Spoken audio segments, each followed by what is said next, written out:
the issue of the motor visual delay and why people want to grab onto a predictive model to deal with that problem.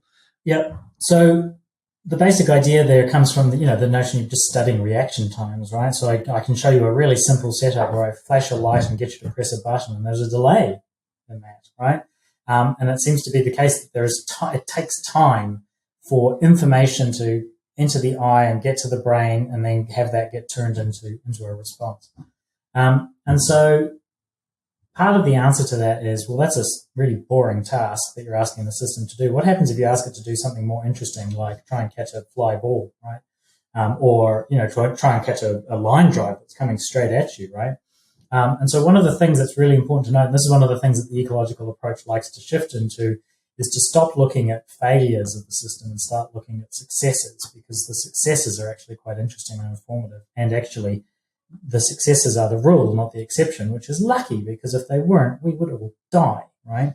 So one of the really important things about this visual motor delay question is that if all of our experience is lagging a couple of 100 milliseconds behind reality, then we're all dead all the time instantly, right?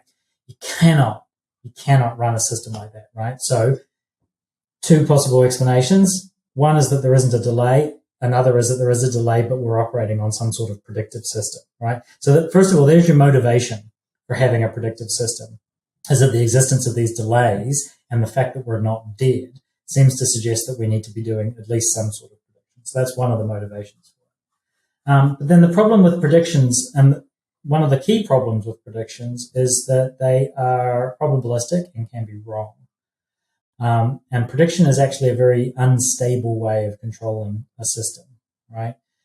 It's the kind of, and if you start trying to implement predictive controllers into robots and things like that, and various kinds of controllers, you can do it under very constrained circumstances, but you get quite unstable behavior out of that system, right?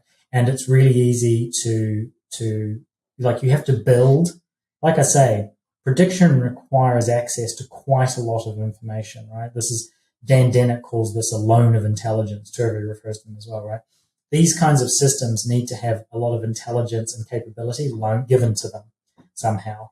And part of the problem is, where did that loan come from, right? And it turns out that a lot of those loans don't have a good explanation. It's not clear how you give the system access to the information that it needs in order to be able to make anything like a prediction.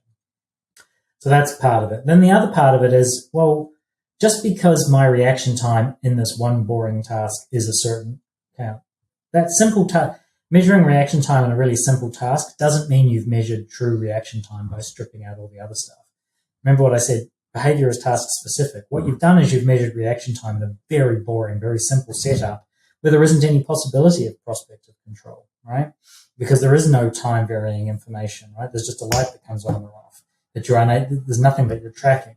So your reaction time to intercept something like a line drive is actually a completely different task, right? Completely different task. You're coupling yourself to information about the motion of a ball that is continuously available, and removing different limbs, and the inertial properties of those are all different, etc. So the other big thing is that just because you can get visual motor delays in some tasks doesn't mean that that's the rule. It just means that that's the context in that task. And if you made the task so boring that a delay was inevitable, that's on you, the experimenter, not necessarily on the organism, right? So the question is, what happens if you provide people with access to the ability to do prospective control? So what happens when you track people and figure out how they catch fly balls? Well, they couple themselves to information variables so that their movements are organized with respect to some future state. So the present value and the unfolding of these things over time.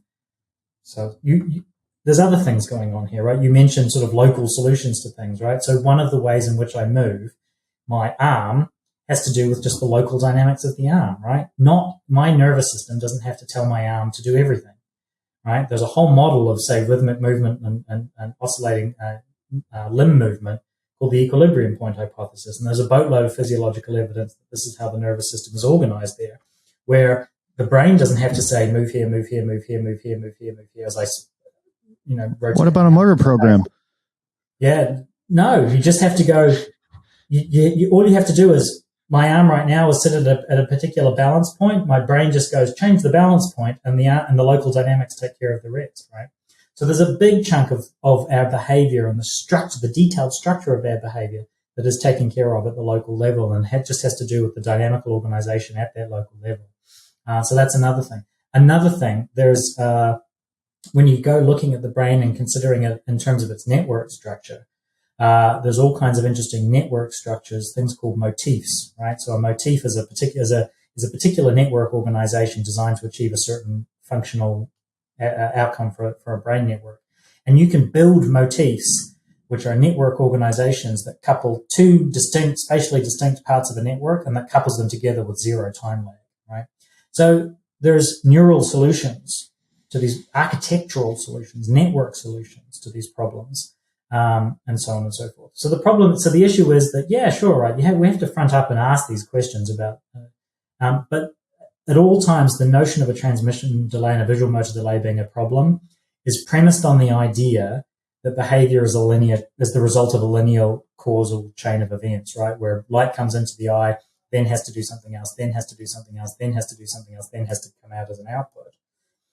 That's not what's happening. What's actually going on is that you are a nonlinear dynamical system that gets up and running and then tunes into everything else that's going on in your environment. And that's happening at multiple timescales, supported by multiple mechanisms. And so all of a sudden the problem becomes different, right?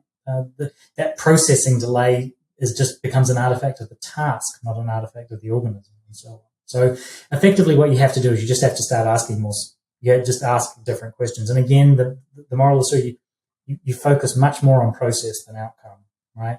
You have to ask questions not about when did the thing react, but how did it go about reacting, and what was available to it to react, and what were the constraints that were operating on it while it was acting.